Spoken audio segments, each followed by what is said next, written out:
Jemaat Maha Tuhan, inilah hari yang dijadikan Tuhan.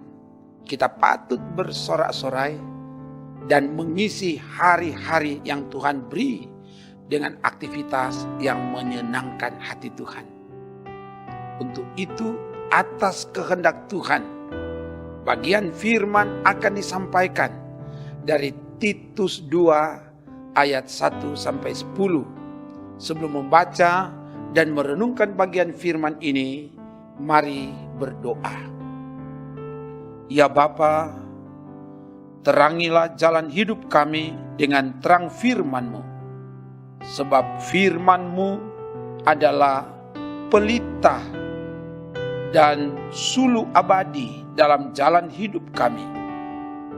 Untuk itu kami akan baca renungkan firman-Mu, biar roh Tuhan yang singkapkan kebenaran firman, mampukan kami menemukan apa kehendak Tuhan, dan kehendak Tuhan itulah yang diejawantakan di hidup ini. Ya Allah Roh Kudus, ke dalam kuasa-Mu hamba serahkan. Ya Bapa, bertindaklah dalam nama Tuhan Yesus. Haleluya. Amin. Mari membaca bagian firman dari Titus 2 ayat 1-10. Sekali lagi, Titus 2 ayat 1-10. Begini dikatakan, tetapi engkau beritakanlah apa yang sesuai dengan ajaran yang sehat. Laki-laki yang tua hendaklah hidup sederhana, terhormat, bijaksana, sehat dalam iman, dalam kasih, dan dalam ketekunan. Demikian juga perempuan-perempuan yang tua, hendaklah mereka hidup sebagai orang-orang beribadah. Jangan memfitnah, jangan menjadi hamba anggur, tetapi cakap mengajar hal-hal yang baik. Dan dengan demikian, mendidik perempuan-perempuan muda, mengasihi suami dan anak-anaknya, hidup bijaksana dan suci, rajin mengatur rumah tangganya, baik hati dan taat kepada suaminya, agar firman Allah jangan dihujat orang. Demikian juga orang-orang muda, nasihatilah mereka supaya mereka menguasai diri dalam segala hal, dan jadikanlah dirimu sendiri suatu teladan dalam berbuat baik. Hendaklah engkau jujur dan bersungguh-sungguh dalam pengajaranmu, sehat dan tidak bercela dalam pemberitaanmu, sehingga lawan menjadi malu, karena tidak ada hal-hal buruk yang dapat mereka sebarkan tentang kita. Hamba-hamba hendaklah taat kepada tuannya dalam segala hal dan berkenan kepada mereka. Jangan membantah, jangan curang, tetapi hendaklah selalu tulus dan setia, supaya dengan demikian mereka dalam segala hal memuliakan ajaran Allah, Juru Selamat kita. Demikian firman Tuhan. Jemaat Maha Tuhan, bagian firman ini disampaikan kepada Titus untuk mengatur, menata pelayanan, dan mengajarkan iman yang benar kepada umat Tuhan yang berada di Kreta.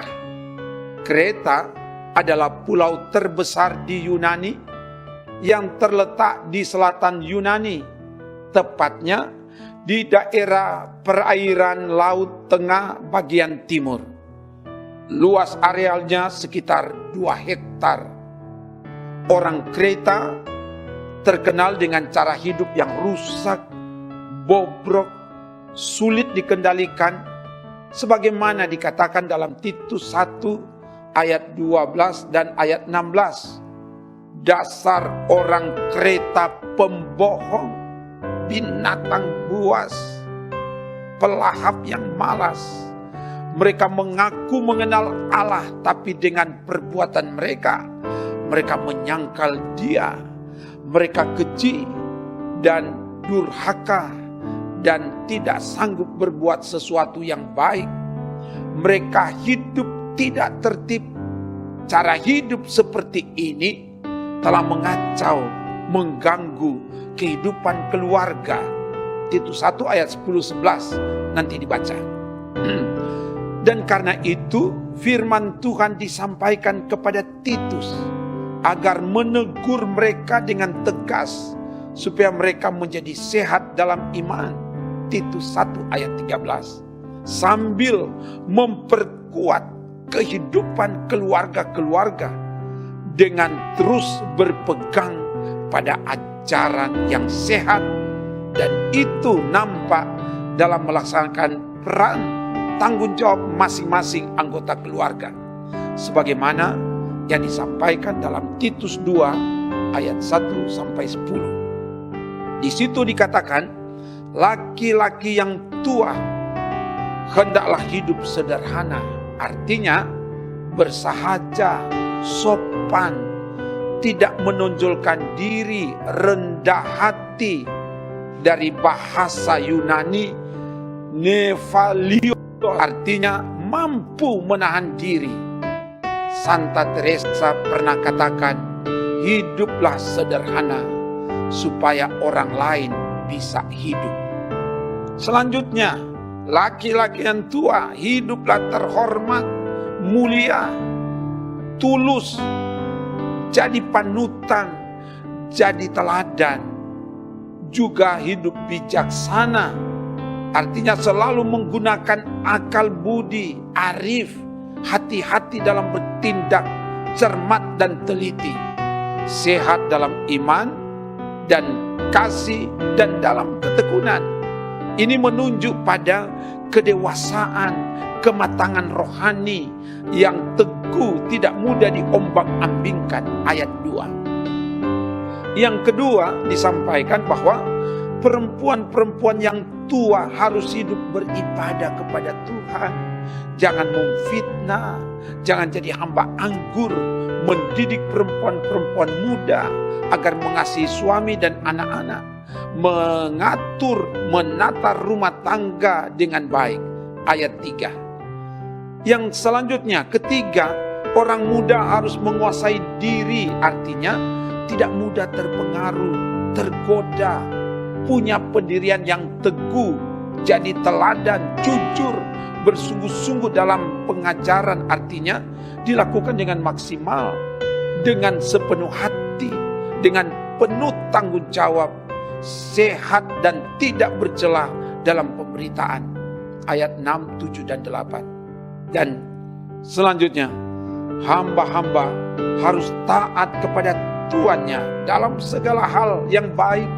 Jangan membantah, jangan curang, tetapi harus tulus dan setia. Ayat 9 dan 10. Kebenaran firman ini disampaikan dalam rangka menjaga, memelihara, dan memperkuat persekutuan umat mulai dari keluarga. Sebab keluarga adalah basis pelayanan yang fundamental. Keluarga yang hidup dan mempraktikkan ajaran yang benar akan menjadi keluarga yang kuat. Akhirnya akan tercipta persekutuan umat Tuhan, gereja Tuhan yang sehat, yang kuat, bertumbuh dan berbuah. Jemaat Maha Tuhan, sebagai umat Tuhan, sebagai keluarga Kristen, kita hidup di era disrupsi yang ditandai dengan lahirnya inovasi dan teknologi baru serta kebiasaan baru yang berbeda dengan kebiasaan normal sebelumnya, tidak dapat dihindari oleh semua orang. Hal ini akan berdampak dalam persekutuan jemaat, dan oleh sebab itu firman Tuhan mengingatkan kepada kita, perubahan apapun yang terjadi di dunia ini tidak akan dapat merubah keyakinan iman kita kepada Yesus Kristus. Amin. Amin. Kita tetap berpegang dan melakukan ajaran yang sehat, ajaran yang benar, yang bersumber dari dan di dalam Yesus Kristus. Sebab Yesus Kristus tidak pernah berubah, tetap sama baik kemarin maupun hari ini dan sampai selama-lamanya. Ibrani 13 ayat 8. Keyakinan iman seperti ini harus dimiliki dan dibuktikan dalam perilaku hidup umat semakin taat dan setia melakukan kehendak Allah, mulai dari dalam rumah tangga, peran ayah, peran ibu, peran anak-anak, bahkan seisi rumah. Kita menampilkan cara hidup yang sungguh-sungguh berkenan di hadirat Tuhan. Sebab persekutuan umat harus diperkuat mulai dari dalam keluarga. Ujung tombak pelayanan gereja tidak berhenti di kategorial bipra atau kolom, tapi itu harus berlanjut ke keluarga-keluarga, door to door, dari pintu ke pintu. Dan itu yang dilakukan di Gemim Bukit Muria Rike Manado. Sebagai pelayan harus menjangkau keluarga, anggota jemaat. Dan inilah strategi pelayanan gereja di tengah pandemi COVID-19. Jemaat yang kurang ke gereja, pelayan yang menjangkau jemaat ke rumah-rumah. Ini telah dilakukan dan ini akan terus dilakukan, sehingga ini akan memperkuat persekutuan umat Tuhan. Ini semua dilakukan dalam rangka memperkuat persekutuan dan supaya umat, keluarga-keluarga, anggota jemaat tetap hidup dari dan di dalam ajaran Tuhan. Sehingga jemaat akan bertumbuh dan berbuah. Jemaat tidak mudah diombang-ambingkan oleh berbagai angin pengajaran yang menyesatkan. Sehingga jemaat Tuhan akan jadi kuat dan nama Tuhan dipuji, dimuliakan. Terpujilah Tuhan. Haleluya, haleluya. Amin. Mari berdoa. Ya Bapa, terima kasih firman telah diberitakan. Biar ini akan terus dapat dijabar-jabarkan dalam pelayanan, di tengah jemaat, di kategorial, di kolom, dan di tengah keluarga-keluarga. Dan untuk itu, Tuhan berkati seluruh perangkat pelayan Tuhan, agar dari hari ke hari kami dapat memperlengkapi diri untuk dapat melaksanakan tugas tanggung jawab pelayanan, sehingga membangun persekutuan yang kuat mulai dari keluarga-keluarga, sehingga kehidupan keluarga yang kuat itu akan dapat membentuk persekutuan umat gereja Tuhan yang kuat, sehingga kami akan tampil jadi berita untuk keagungan kemuliaan nama Tuhan. Diberkati seluruh perangkat pelayan Tuhan yang tetap eksis memberi diri melayani. Berkati tim multimedia. Berkati program-program yang ada di tengah pelayanan Gemim Bukit Muria Rike Manado, Sulawesi Utara. Supaya pelayanan dari hari ke hari dapat dilakukan dari dan di dalam pertolongan Tuhan. Semua yang mengikuti pemberitaan firman ini dimanapun berada, biar diberkati oleh Tuhan, sehingga semua yang mengikuti pelayanan ini, mereka terus bertumbuh dan memberi dampak dalam kehidupan keseharian. Berkati bangsa kami, daerah kami, dan semua yang mau dikerjakan dibuat sukses. Terpuji namamu Bapa. Ini doa kami dalam nama Tuhan Yesus. Haleluya, haleluya. Amin. Demikian pelayanan firman. Tuhan berkati semua yang mengikuti pelayanan ini. Kita semakin memperlengkapi diri, semakin berakar, semakin bertumbuh dan berbuah di dalam Tuhan. Amin. Trims.